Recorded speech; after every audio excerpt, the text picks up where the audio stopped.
Assalamualaikum warahmatullahi wabarakatuh. Salam sejahtera untuk kita semua. Perkenalkan, nama saya Wafik Aziza. Pada kesempatan kali ini, saya akan menyampaikan materi bahasa Indonesia yang telah kita pelajari sebelumnya. Sebelum kita membahas materi tersebut, ada baiknya kita mengetahui terlebih dahulu bagaimana sejarah lahirnya bahasa Indonesia. Dengan memahami sejarahnya, kita dapat mengetahui mengapa bahasa Indonesia memiliki peran yang sangat penting sebagai bahasa persatuan sekaligus bahasa negara.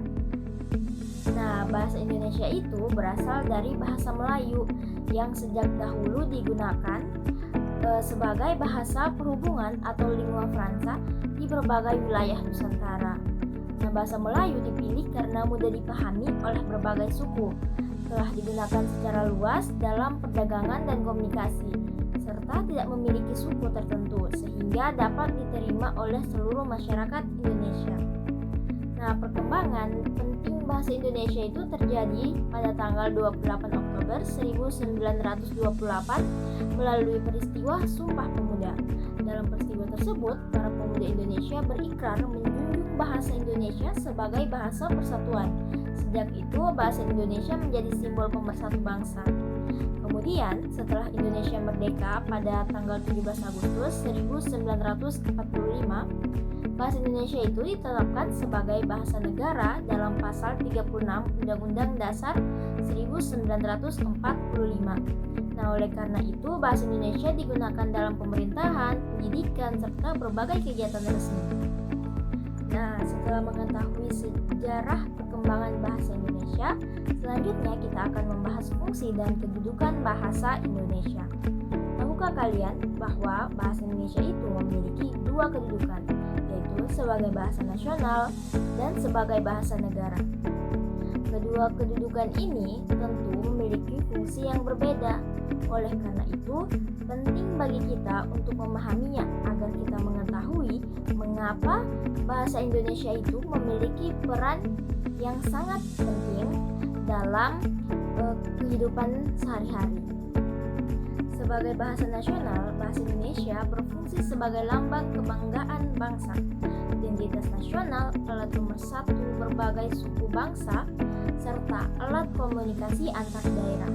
Nah, dengan adanya bahasa Indonesia, masyarakat dari berbagai daerah dapat berkomunikasi dengan baik, meskipun memiliki bahasa daerah yang berbeda-beda. Nah, sementara itu, sebagai bahasa negara, bahasa Indonesia digunakan sebagai bahasa resmi dalam pemerintahan, pendidikan, peraturan perundang-undangan, serta berbagai kegiatan kenegaraan. Hal ini menunjukkan bahwa bahasa Indonesia itu tidak hanya menjadi alat komunikasi, tetapi juga menjadi bagian penting dalam penyelenggaraan negara. Setelah memahami fungsi dan kedudukan bahasa Indonesia, kita juga harus mengetahui bagaimana cara menggunakan bahasa Indonesia dengan baik dan benar. Salah satunya adalah memahami aturan penggunaan huruf kapital. Nah, penggunaan huruf kapital itu merupakan salah satu kaidah dalam ejaan bahasa Indonesia yang harus diperhatikan agar penulisan menjadi benar dan sesuai dengan aturan.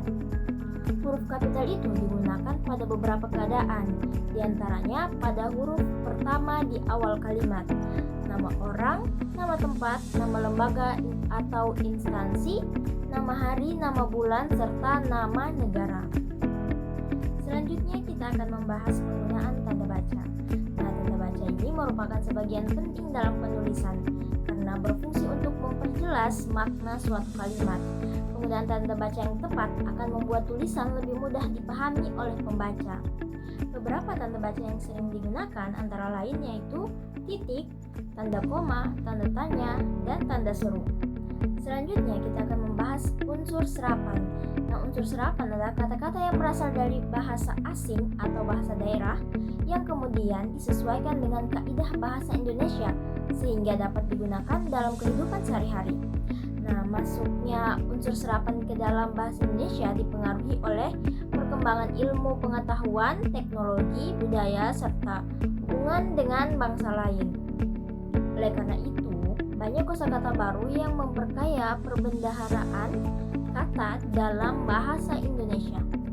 Nah, beberapa contoh unsur serapan yaitu kata aktivitas yang berasal dari bahasa Inggris activity. Selanjutnya, kita akan membahas pemilihan dan penggunaan diksi. Diksi adalah pemilihan kata yang tepat dan sesuai dengan makna, tujuan, serta situasi ketika berkomunikasi, baik secara lisan maupun tulisan. Kalimat efektif adalah kalimat yang disusun secara tepat sehingga pesan yang ingin disampaikan itu dapat dipahami dengan jelas oleh pembaca atau pendengar. Teks adalah rangkaian kalimat yang disusun secara sistematis untuk menyampaikan informasi, gagasan, atau pesan kepada pembaca. Resensi merupakan salah satu bentuk tulisan yang sering kita temui, terutama ketika kita ingin mengetahui isi atau kualitas suatu buku maupun film.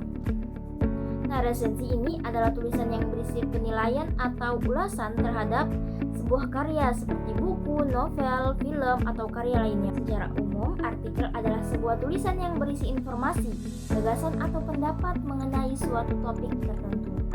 Artikel dibedakan menjadi dua jenis, ada artikel ilmiah dan artikel populer. Proposal merupakan suatu rencana yang disusun secara sistematis sebelum suatu kegiatan atau penelitian yang dilaksanakan. Tujuannya adalah untuk memberikan gambaran mengenai apa yang akan dilakukan. Secara umum, proposal itu dibedakan menjadi dua, yaitu ada proposal kegiatan dan proposal penelitian. Laporan ilmiah adalah tulisan yang berisi hasil penelitian atau pengamatan yang disusun secara sistematis berdasarkan fakta dan data yang diperoleh. Nah, laporan ilmiah bertujuan untuk menyampaikan hasil penelitian kepada pembaca secara jelas, objektif, dan dapat dipercaya.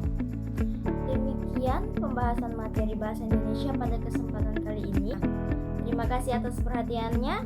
Mohon maaf apabila masih terdapat kekurangan dalam penyampaian materi. Sampai jumpa pada kesempatan berikutnya.